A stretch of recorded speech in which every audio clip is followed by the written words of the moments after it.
ጤና ይስጥልን። ይህ የ2018 ዓመተ ምህረት የ8ኛ ክፍል አማርኛ ሞዴል ፈተና የሶስተኛው ትምህርት ቤት ነው። ይህን ፈተና ያዘጋጀው የኮልፌ ክፍለ ከተማ ትምህርት ጽሕፈት ቤት ነው። ከዚህ ፈተና ላይ አሁን የሚቀርበው የመጀመሪያው ዙር ክፍል 1 ነው። ከጥያቄ ቁጥር 1 እስከ 20 ያለውን ነው አሁን የምናቀርበው። ጥያቄ ቁጥር 1 ከሚከተሉት ውስጥ የንግግር መመሪያዎች አዘገጃጀት ያልሆነው የቱ ነው? ሀ የንግግር ርዕስ መምረጥ፣ ለ የአድማጭን ሁኔታ መከታተል፣ ሐመርሃ የንግግር ዓላማን በግልጽ መረዳት፣ መ በንግግር ርዕስ ላይ መረጃ ማሰባሰብ።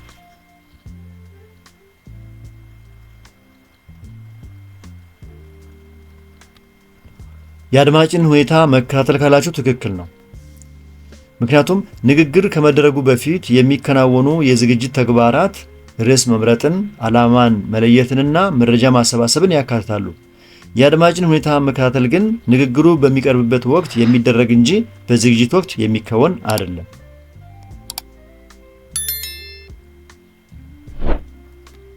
ጥያቄ ቁጥር 2 አንቀጾች በቢጋር ስርዓት ባለው መልኩ ተቀናጅተው ዳሽ የሚፈጥሩበት ጥበብ ነው።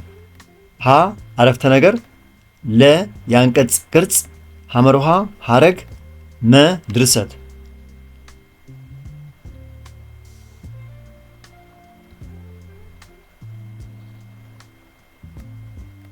መልሱ ድርሰት ነው። ድርሰት በተለያዩ አንቀጾች አማካይነት አንድን ሙሉ ሐሳብ በዝርዝር የሚያቀርብ የጽሕፈት ውጤት ነው።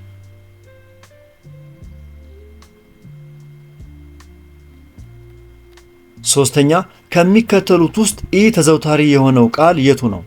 ሀ ክርክር፣ ለ ቆንዳላ፣ ሐመርሃ ውይይት፣ መ ጭውውት።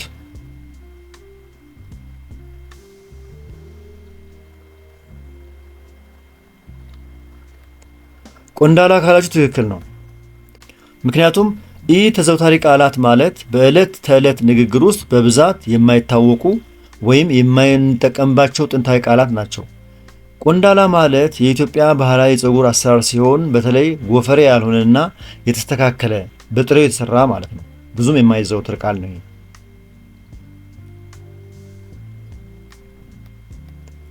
ጥያቄ ቁጥር 4 ሎጤ ለሚለው ቃል ፍቺ ሊሆን የሚችለው የቱ ነው? ሀ ባለጌ፣ ለ ቀላዋጭ፣ ሐመርሃ ለሆሳስ፣ መ ለበጣ።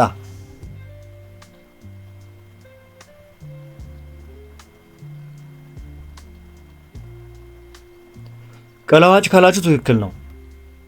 ሎጤ ማለት በተለያዩ ቤቶች የዞረ ምግብ የሚለምን ወይም የሚቀላውጥ ሰው ማለት ነው።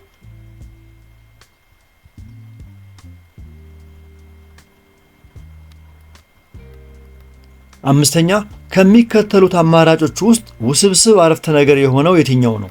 ሀ ብሩክ ውድድሩን አሸነፈ፣ ለ ስራው ቀላል ነው፣ ሐመርሃ አባቱ ስለመጣ ደስ አለው፣ መ ወንድሜ መኪና ገዛ።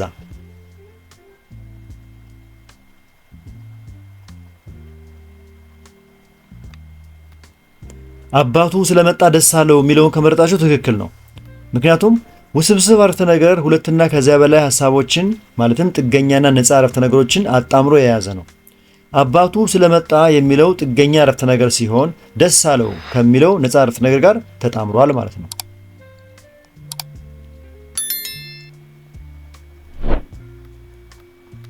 ጥያቄ ቁጥር 6 የቋንቋውን ሰዋሰዋዊ መዋቅር ሳይጠብቅ የሚጻፍ ጽሑፍ ዳሽ ይባላል። ሀ ድርሰት፣ ለ ዘገባ፣ ሐመርሃ ግጥም፣ መ ደብዳቤ።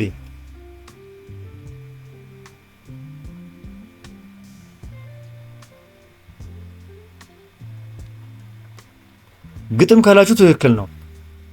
ግጥም ከስድ ንባብ ለምሳሌ እንደነ ድርሰት፣ ዘገባና ደብዳቤ ካሉት የሚለየው የግጥም ቤትና ቤት መምቻን ለመጠበቅ ሲባል መደበኛውን የሰዋስው ስርዓት ለምሳሌ የግስና የባለቤት ቅደም ተከተል ሊጥስ ስለሚችል ነው።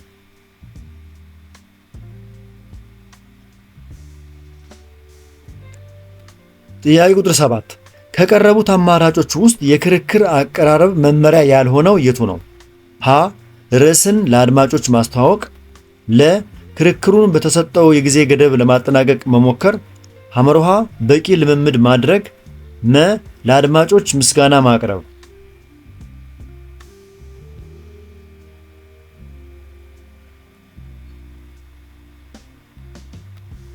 ለአድማጮች ምስጋና ማቅረብ ካላችሁ ትክክል ነው።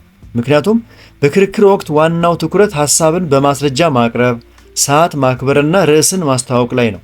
ለአድማጮች ምስጋና ማቅረብ የክርክር የግዴታ መመሪያ አይደለም።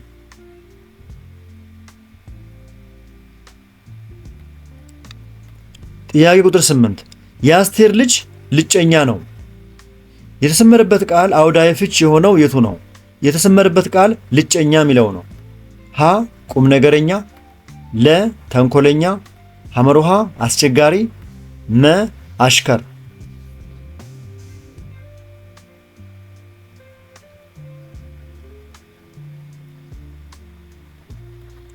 ተንኮለኛ ካላችሁ ትክክለኛው ምርጫ እሱ ነው። ልጨኛ የሚለው ቃል በአውዱ መሰረት መሰሪ ወይም ተንኮለኛ የሆነን ሰው ለመግለጽ ይውላል።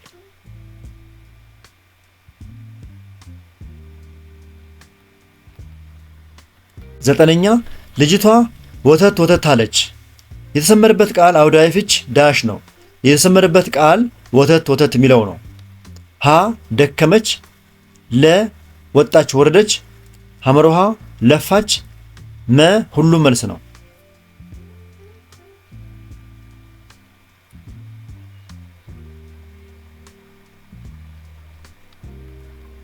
መልሱ ደከመች የሚለው ነው። ወተት ወተት አለች የሚለው አነጋገር አንድ ሰው በድካም ወይም በህመም ምክንያት ፊቱ ነጭ ሲሆን ወይም ሲለዋወጥ የሚነገር ነው። ዋተተ ከሚለው ጋር የሚያያዝ ማለት ነው። ስለዚህ ዋተተች ወይም ወተት ወተት አለች ማለት ደከመች ማለት ነው።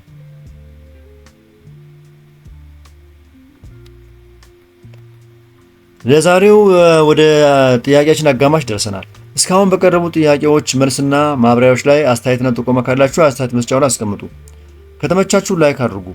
ሌሎቹ እንዲደርሳቸው ከፈልጋችሁ ደግሞ ሼር አድርጉ። በዚህ ቻናል ላይ የስምንተኛ ክፍል የሞዴልም ሆነ የሚኒስትሪ ፈተናዎች ጥያቄዎች ስለሚገኙ እነሱን በቀላሉ ለማግኘትና ለመጠቀም ያግዛችሁ ዘንድ ቻናሉን ሳብስክራይብ አድርጉ። በተቀረቡ ጥያቄዎች ላይ ምናልባት የፈጠንኩ ወይም የቸኮልኩ ከሆነ ቪዲዮውን እያስቆማችሁ ተከታተሉ። እንቀጥል። ጥያቄ ቁጥር 10 ከሚከተሉት አማራጮች ውስጥ የኃላፊ ጊዜ የሆነው አረፍተ ነገር የቱ ነው? ሀ ትምህርቴን እያጠናሁ ነው፣ ለ ጓደኛዬ ጽሑፍ ይጽፋል፣ ሐመርሃ ነገ ባዮሎጂ ፈተና እፈተናለሁ፣ መ ጦርነቱ ብዙ ንብረት አውድሟል።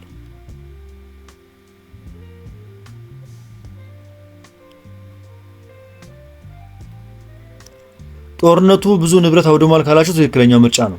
ምክንያቱም የኃላፊ ጊዜ ድርጊቱ ተከናውኖ ማለቁን የሚያመለክት ነውና። ስለዚህ አውድሟል የሚለው ቃል ድርጊቱ መጠናቀቁን ያሳያል ማለት ነው።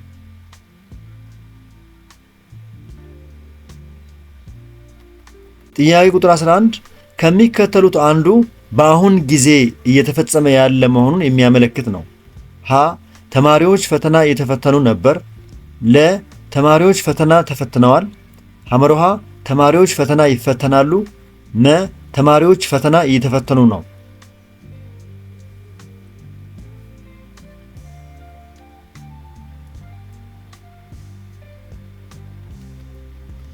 ተማሪዎች ፈተና እየተፈተኑ ነው ካላችሁ ትክክል ነው። ምክንያቱም እየ ነው የሚለው የግስ ቅጥያ ድርጊቱ በአሁን ሰዓት እየተከናወነ መሆኑን ያሳያል።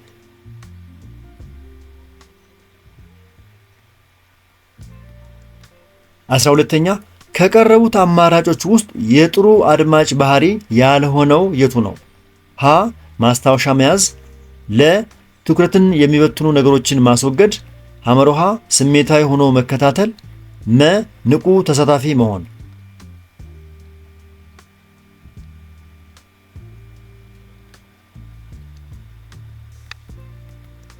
ስሜታዊ ሆኖ መከታተል ካላችሁ ትክክል ነው።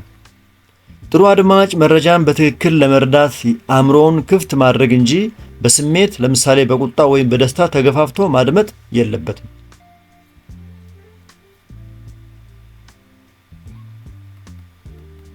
13ኛ ድርብ ቃል ያልሆነው የቱ ነው? ሀ እሳተ ገሞራ፣ ለ መጥፎ ባህሪ፣ ሐመርሃ ብረት ድስት፣ መ እኩለ ቀን።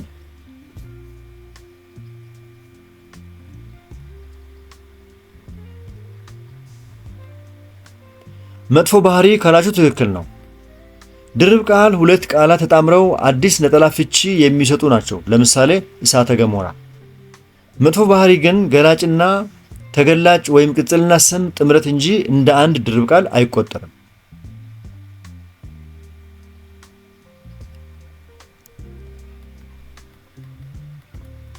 14ኛ ስለ ድርብ ቃል የተሳሳተ ብያኔ የሚሰጠው የትኛው ነው? ሀ ሁለት የተለያዩ ትርጉም ያላቸው ቃላት የሚሰጡን ፍቺ ነው። ለ የቃላት ቅንጅት ነው። ሐመሮሃ ድርብ ቃል በሰረዝ ወይም ያለ ሰረዝ ሊጻፍ ይችላል። መ በአንድ ላይ የሚመጡ ቃላት ሁሉ ድርብ ቃል ይባላሉ።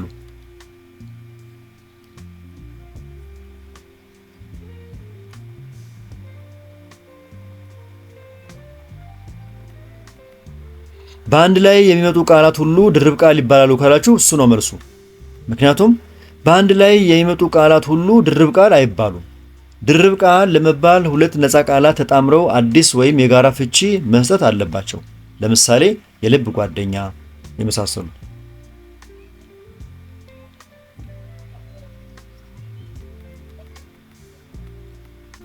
ጥያቄ ቁጥር 15 ካህን የሚለው ቃል በብዙ ቁጥር ሲጻፍ ምን ይሆናል? ሀ ካህናት፣ ለ ካህኖች፣ ሐመሮሃ ካህንዎች፣ መ ሁሉም መልስ ነው።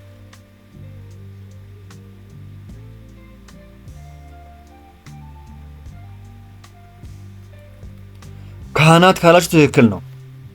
ካህን የሚለው ቃል ካህናት በሚለው ጥንታዊ የብዙ ቁጥር መጠቀሻ ወይም የብዙ ቁጥር አመልካች ሊገለጽ ይችላል።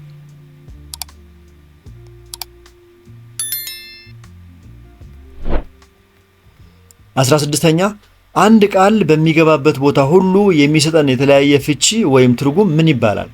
ሀ አውዳዊ ፍቺ፣ ለ እማሪያዊ ፍቺ፣ ሐመሮሃ ተመሳሳይ ፍቺ፣ መ ተቃራኒ ፍቺ።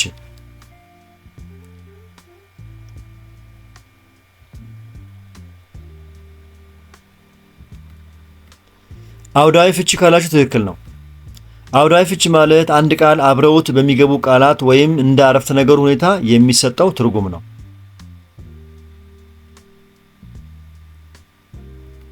በጣም ጥሩ።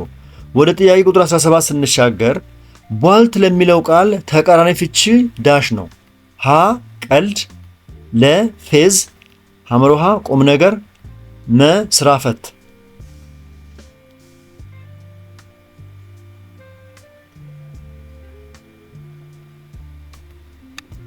ቁም ነገር ካላችሁ ትክክል ነው። ቧልት ማለት መቀለድ ወይም ዋዛ ነገር ማለት ስለሆነ ተቃራኒው ደግሞ ቁም ነገርን የሚያመለክት ቃል ይሆናል ማለት ነው።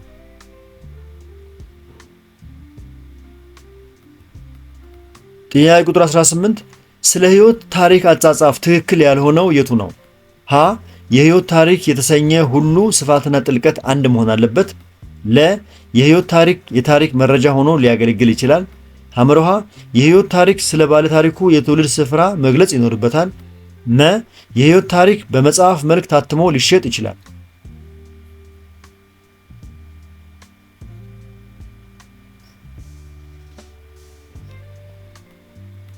መልሱ የሕይወት ታሪክ የተሰኘ ሁሉ ስፋትና ጥልቀት አንድ መሆን አለበት የሚለው ነው። የሕይወት ታሪክ እንደ ባለ ታሪኩ የሕይወት ጉዞና እንደ ጸሐፊው ፍላጎት ስፋትና ጥልቀቱ ሊለያይ ይችላል። ለምሳሌ አጭር የሕይወት ታሪክ ወይም ረዥም ግለ ታሪክ መሆን ይችላል።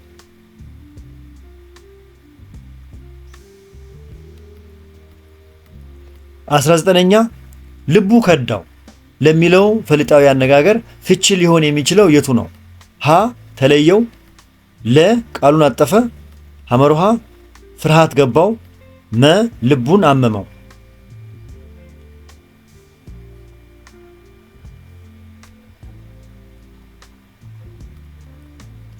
ፍርሃት ገባው ካላችሁ ትክክል ነው። ልቡ ከዳው ማለት አንድን ነገር ለማድረግ ሲነሳ ድንገት ፍርሃት ወይም መርበትበት ተሰማው ማለት ነው።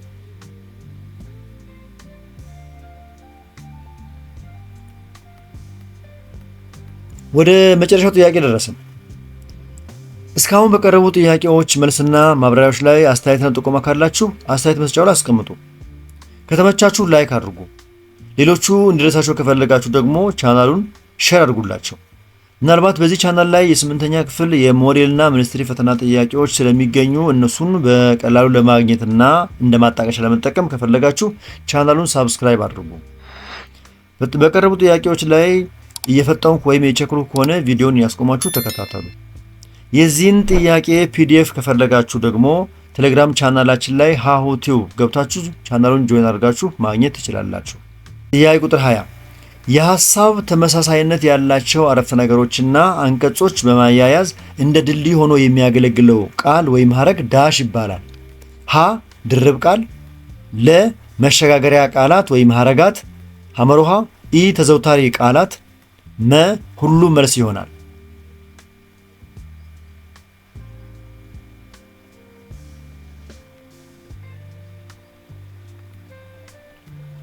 መሸጋገሪያ ቃላት ወይም ሐረጋት ካላችሁ ትክክል ነው። መሸጋገሪያ ቃላት ለምሳሌ ስለዚህ፣ ይሁንና የመሳሰሉት በድርሰት ውስጥ ከአንድ ሐሳብ ወደ ሌላው በሰላም ለመሸጋገር የሚረዱን የቋንቋ መሳሪያዎች ናቸው።